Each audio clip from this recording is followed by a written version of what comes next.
¿Qué clase de cristiano eres a la luz del mensaje a las 7 iglesias? Apocalipsis 1:4. Juan a las 7 iglesias que están en Asia. Que el Señor bendiga su santa y bendita palabra. El mensaje a las 7 iglesias es un mensaje actual. Este no es un mensaje solamente para las iglesias de Asia en la antigüedad, sino también un mensaje para cada iglesia y para cada cristiano en particular en todos los tiempos. Sin embargo, es bueno que sepamos que las 7 iglesias de Asia son las destinatarias del libro de Apocalipsis. Asia se refiere al Asia proconsular, llamada así porque estaba gobernada por un procónsul. Entiéndase que esto se refería a lo que se denominaba una provincia romana, porque así llamaban los romanos a un territorio conquistado por el imperio. En el día de hoy, esta parte geográfica se identifica como lo que conocemos como Turquía. O sea que las 7 iglesias a las que está dirigido el libro de Apocalipsis existieron en ciudades cuyas ruinas se encuentran en el país de Turquía. En estas ciudades a las cuales se destina este libro y cada una de las cartas particulares, existía el culto al emperador. Había templos en toda Asia en honor a Augusto, el César romano. Este culto a la personalidad llegó a ser generalizado en todo el imperio. Esta es una práctica en la que degenera siempre un régimen totalitario, donde el hombre quiere ocupar el lugar de Dios. Quiere que el pueblo lo reconozca y alabe como un Dios. Este culto al emperador fue motivo de persecución contra los cristianos que se negaban a adorar al emperador romano. La iglesia de Esmirna, por ejemplo, sufrió este tipo de persecución. Es muy conocida la historia de Policarpo, el pastor de esta iglesia, el cual fue martirizado en la hoguera durante el gobierno del emperador Antonino Pío. Cada cristiano en particular en todos los tiempos tendrá que enfrentar circunstancias similares. El cristiano tendrá que definir su lealtad absoluta al Señor y despreciar todo aquello que atente contra su fidelidad cristiana. Con respecto a la escogencia de estas 7 iglesias a las cuales están dirigidas estas cartas en el libro de Apocalipsis, es muy posible que la razón de elegir 7 haga referencia al significado de este número. 7 es la suma del 3 y del 4. El 3 representa la divinidad perfecta, o sea, la Trinidad de Dios, y el 4 representa la humanidad. Así que tenemos aquí la relación de lo divino con lo humano. De manera muy especial, el 7 es el número sagrado que expresa universalidad y totalidad. Con esto se puede decir que Dios eligió estas 7 iglesias por representar ellas y la condición de las mismas, la situación por la que podrían pasar las iglesias de todos los tiempos y lugares. Y podemos decir también, para indicarnos las situaciones por las que puede pasar un cristiano en particular.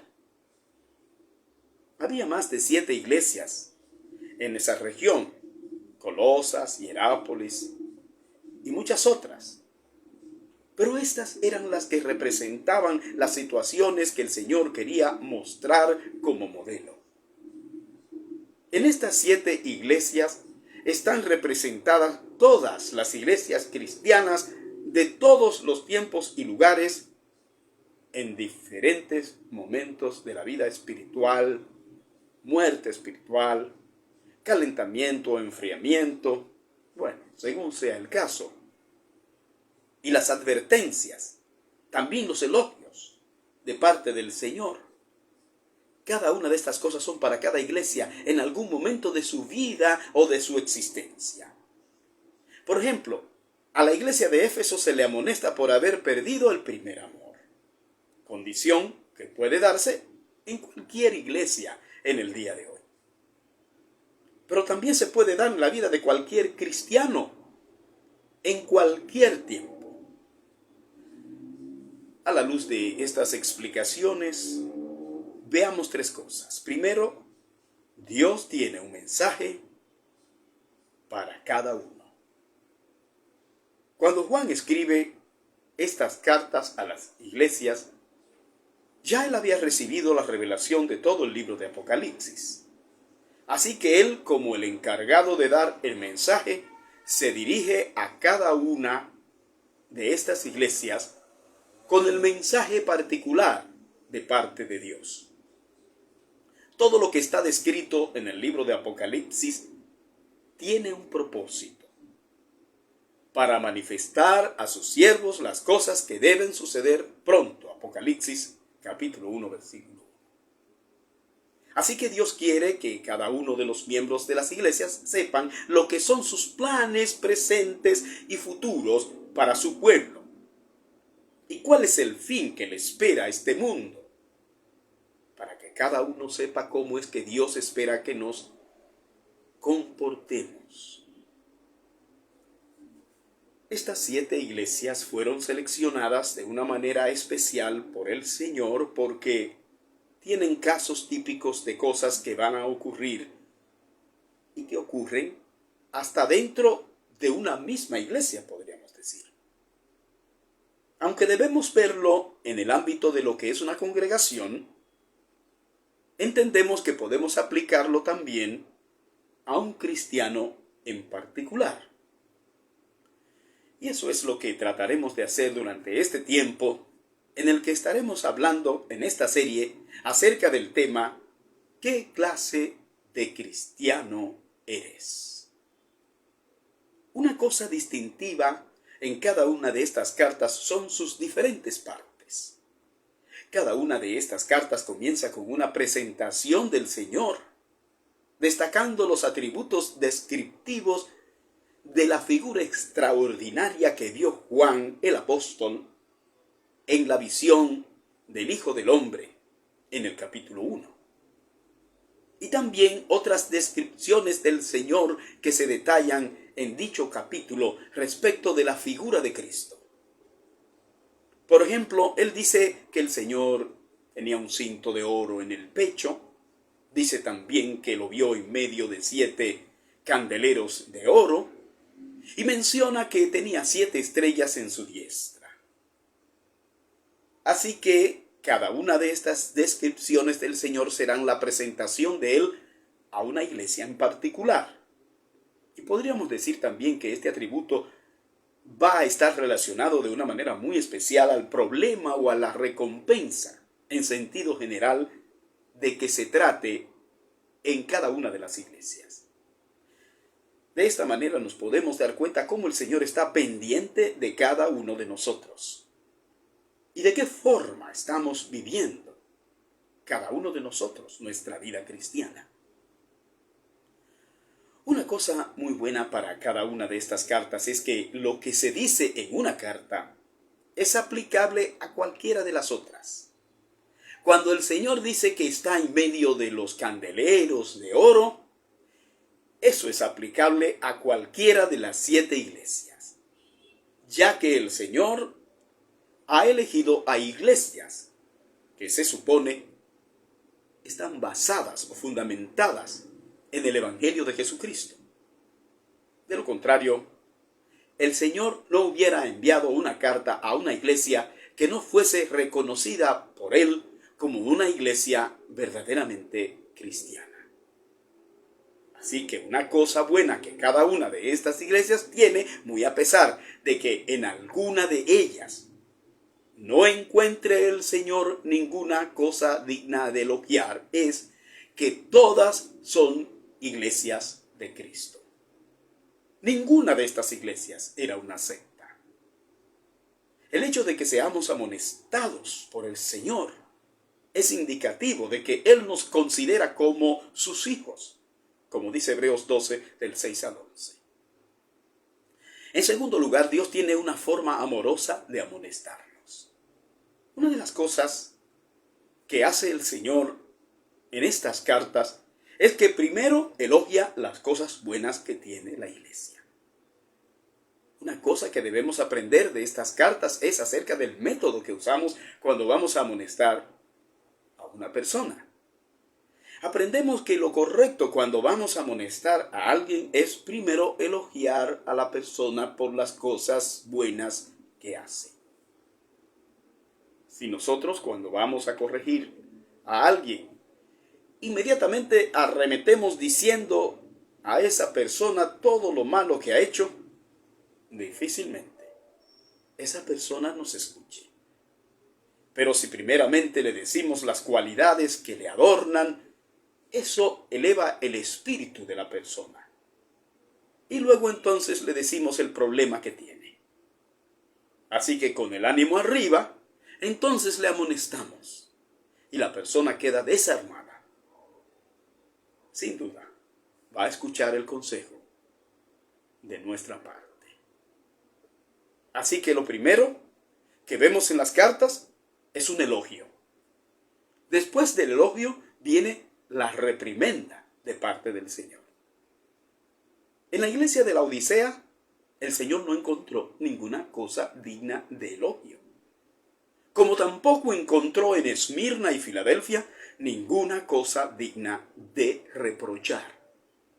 Todo estaba bien. Es hermoso cuando puedes llegar a una iglesia y la ves tan perfecta que no puedes decir nada en contra. Pero hay personas que van a ciertas iglesias que desde que llegan lo primero que hacen es buscar a ver qué está mal. No les importa cuán inspirador haya sido el culto o el sermón del pastor. Ellos buscarán cualquier cosa trivial para hacer un comentario negativo. Bueno, quiero decirle que si uno anda buscando algo malo, de seguro lo va a encontrar. Lo mismo se puede aplicar cuando nos referimos a una persona en particular. Podemos encontrar cristianos en los que no es posible hallar evidencias incriminatorias. Lo que sigue en el orden es que el Señor llama la atención a la iglesia y le dice lo que tiene que corregir. Eso mismo lo podemos aplicar cuando se refiere a un cristiano en particular. Finalmente, Dios tiene esperanza en nosotros. La Biblia nos dice que cuando Dios nos hizo perfectos. Y vio Dios todo lo que había hecho y he aquí que era bueno en gran manera. Génesis 1:31. Eso es también lo que nos dice la Escritura en Eclesiastés 7:29, que Dios hizo al hombre recto. Así que Dios espera grandes cosas de nosotros porque Él sabe que podemos ser mucho mejores de lo que somos. Él nos hizo y conoce nuestro potencial para hacer las cosas bien si nos lo proponemos y también si decidimos depender de Él. Vemos en las cartas a las 7 iglesias que en su estilo de corregir, el Señor termina con un mensaje en el que está implicada una bendición que va a recibir el que hace caso a las palabras del Señor. Recordemos que el libro de Apocalipsis comienza hablando de lo bienaventurados que son los que leen, los que oyen y los que guardan las palabras de este libro, Apocalipsis 1:3. Es por eso que al final de cada una de estas cartas hay una bienaventuranza para los que tienen oído para oír. Y hay un premio, hay una recompensa para el que venciere. Y a mí me encanta cuando yo leo estas cosas, porque a veces tenemos un criterio del evangelio tan mediocre. Pensamos que estamos luchando por nada y que nos estamos sacrificando por nada y que debemos dar la vida por nada. No, hermanos.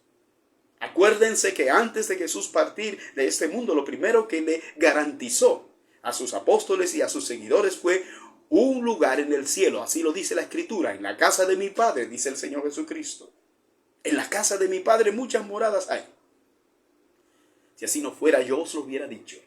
Voy pues a preparar lugar para vosotros, y si me fuere, y os prepararé el lugar, vendré otra vez, y os tomaré a mí mismo, para que donde yo estoy, vosotros también estéis. Juan 14, versículos 2 y 3. Así que no estamos trabajando de balde. El Señor tiene algo grande para nosotros. Nos tiene grandes bendiciones aquí en la tierra. Nos tiene grandes gozos y satisfacciones personales. Pero sobre todo, nos tiene en el cielo un lugar maravilloso, dice la Escritura. Antes bien, como está escrito, cosas que ojo no vio, ni oído oyó, ni han subido en corazón de hombre, son las que Dios ha preparado para los que le aman. 1 Corintios capítulo 2, versículo 9. Así que no se sienta pobre, aunque usted sea el más pobre de los mortales, porque usted tiene un tesoro allá en el cielo, una herencia inmarchitable. Diga como dice el himnólogo: aunque en esta vida no tengo riquezas, sé que allá en la gloria tengo una mansión. Tenemos una herencia aguardándonos en las moradas eternas. Dios te bendiga.